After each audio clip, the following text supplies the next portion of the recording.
মাঝখানে। রচনা বনানী মুখোপাধ্যায়, নির্দেশনা সুজিত কুমার সিনহা, আবহ সৌনিশা দাস, চরিত্রায়নে সুজিত কুমার সিনহা ও সৌনিশা দাস। শুরু হচ্ছে শ্রুতি নাটক সেজন আছে মাঝখানে।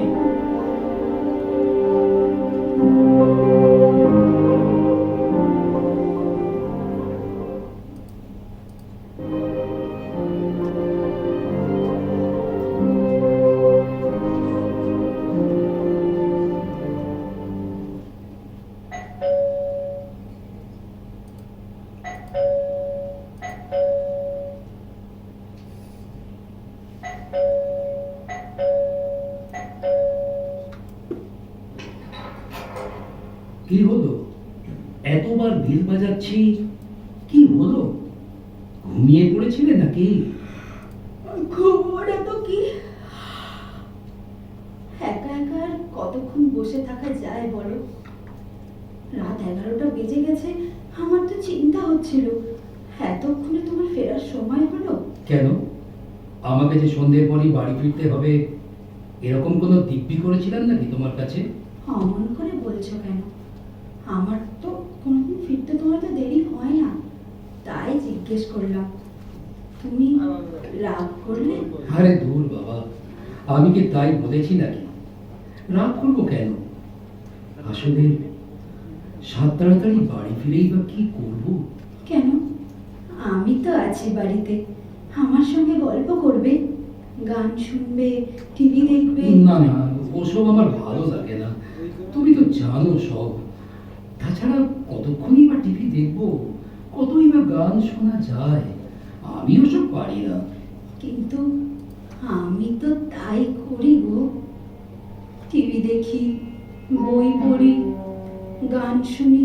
সে তোমার ভালো লাগে, তুমি এনজয় করো, তাই টিভি দেখো, গান শোনো। না গো, আমারও ভালো লাগে না, উপায় নেই, তাই টিভি দেখি, গান শুনি। এত বড় বাড়িতে একা একা যে আমার সময় কাটে না, আমি কি করব বলো? তা করো না, তোমার যখন যেমন ইচ্ছে করো। আমি তো তোমাকে কখনো কিছুতে বারণ করিনি। বলো, বারণ করেছি? না, বারণ করনি, কিন্তু হ্যাঁও বলনি। যখন চাকরি করব বলেছিলাম, তুমি কিছুতেই রাজি হলে না। বলেছিলে সন্ধ্যেবেলা টায়ার্ড হয়ে বাড়ি আসবো, তখন তো তুমিও টায়ার্ড হয়ে ফিরবে, তো কথা বলবো কার সঙ্গে, চা চাইবো কার কাছে? কি মনে পড়ছে? বলনি? সেই জন্যেই এমএ পাশ করেও আমার চাকরি করা হলো না। তার জন্য তো থ্যাংক ইউ বলেছি 1000 বার। যদি চাও আরো 1000 বার বলতে পারি। আমার জন্য তুমি যে স্যাক্রিফাইস করেছো তার জন্য আমি কৃতজ্ঞ। হয়েছে? কি হলো? হঠাৎ এরকম রেগে রেগে কথা বলছো কেন?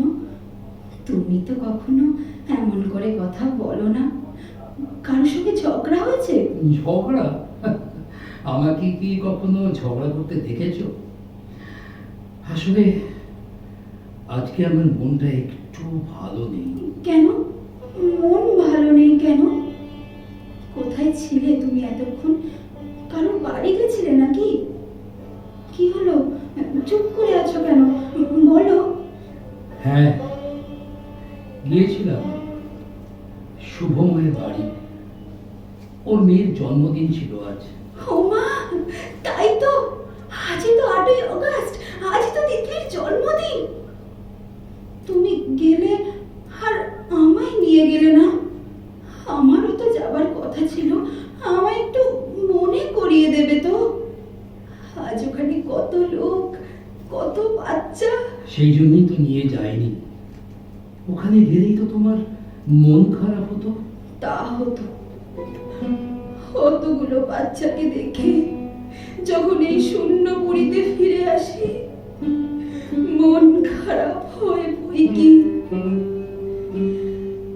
যাকে, তুমি খেয়েছো তো, নাকি মন খারাপ বলে না খেয়ে চলে এসেছো? কি হলো, খেয়েছো? ও হ্যাঁ হ্যাঁ, খেয়েই এসেছি। তুমি তুমি যাও, খেয়ে নাও। আমি জামা কাপড়টা একটু চেঞ্জ করে নিই। ঠিক আছে, আমি এক্ষুনি খেয়ে আসছি, কেমন? কি করে তোমায় বোঝাবো কেন আমার বাড়ি ফিরতে ইচ্ছে করে না? শুভময়ের বাড়িতে ওই অতগুলো বাচ্চার চিৎকার হই হই শুনতে শুনতে ভাবছিলাম, কেন কেন আমার বাড়িতে ওরকম হবে না? কেন?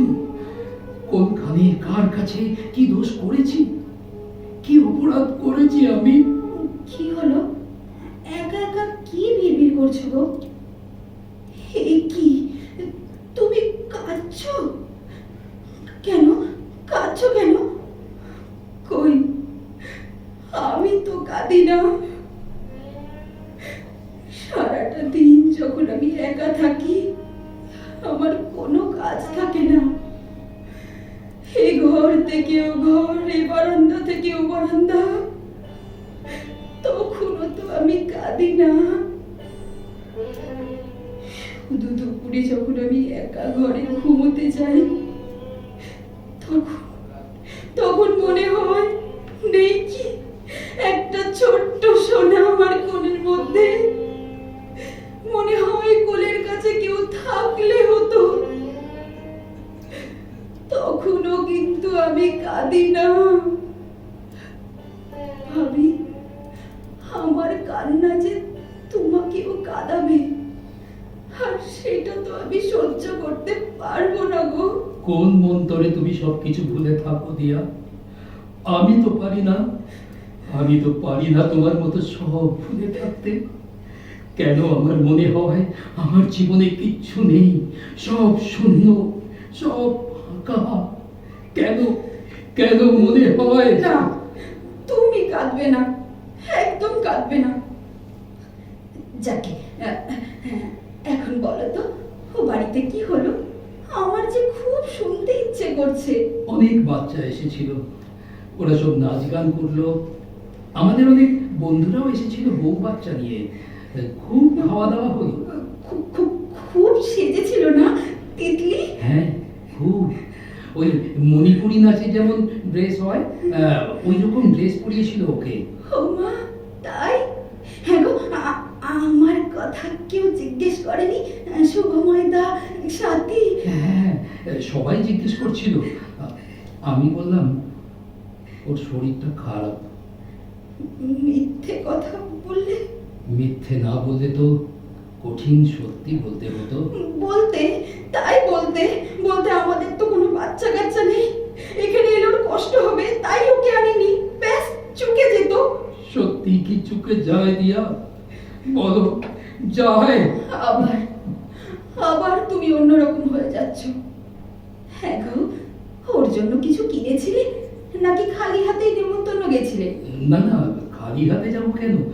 তিতলিরই হাইটের একটা পুতুল কিনে নিয়ে গিয়েছিলাম। মেয়ে পুতুল না ছেলে পুতুল গো? মেয়ে, মেয়ে পুতুল। খুব সুন্দর দেখতে না গো? আর একটাও কিনলে না কেন? আর একটা কি হবে? কেন, আমি রেখে দিতাম। আমার জন্য একটা ছেলে পুতুল এনে দেবে? কি হলো, অবাক হয়ে গেলে না? ভাবছো এই বয়সে আমি পুতুল খেলবো? পুতুল খেলার তো কোনো বয়স নেই গো। মেয়েরা তো বুকের ভেতর তাদের পুতুল ছেলে মেয়ে নিয়ে জন্মায়। আমি তো তোমায় জ্যান্ত পুতুল দিতে পারলাম না। এক এক সময় নিজেকে বড় অপরাধী মনে হয়। তুমি তুমি চাকরি করবে কি না? করবে? আমি একবার চেষ্টা করে দেখবো। চাকরি? না গো, আজ আর আমার সেই মন নেই। যখন ইচ্ছে ছিল, মন ছিল, তখন তুমি রাজি হওনি। আর তুমি যা চাও না তেমন কাজ তো আমি কখনোই করি না। বলো, তুমি করেছি? আজ আর অন্য কোথাও মন বসাতে পারবো না গো। একা থাকা আমার অভ্যেস হয়ে গেছে। দিয়া,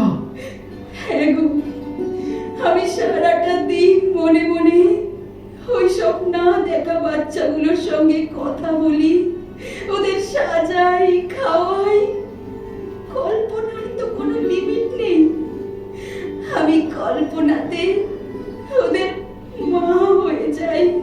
তুমি কি পাগল হয়ে গেলে দিয়া? পাগল পাগল হলে তো বেঁচে যেতাম গো। এই ভয়ঙ্কর কঠিন বাস্তবটার মুখোমুখি হতে হতো না আমায়। থাক থাক দিয়া, আর বলো না। যেদিন ডক্টর চৌধুরী আমায় বললেন যে আমি কোনোদিন মা হতে পারবো না, সেই দিন থেকে ওই না শব্দটা 24 ঘন্টা আমার বুকের ভেতর হাতুড়ি মেরে যাচ্ছে। না না না দিয়া, তুমি মা হবে না। তুমি মা হওয়ার যোগ্য নও। আমার প্রত্যেকটা নিঃশ্বাস প্রতি মুহূর্তে বলছে না না না। দিয়া, দিয়া প্লিজ, এরকম করো না। তুমি শুধু বলো আমি তোমার জন্য কি করতে পারি। বলো বলো দিয়া, আমি কি করব? তুমি আর আমার জন্য কি করবে গো? সবই তো করেছো তুমি। আমি পারলাম না কিছু করতে। একটা একটা বাচ্চা দিতে পারলাম না তোমায়। সবাই যা পারে আমি তা পারি না, পারবো না কোনোদিন।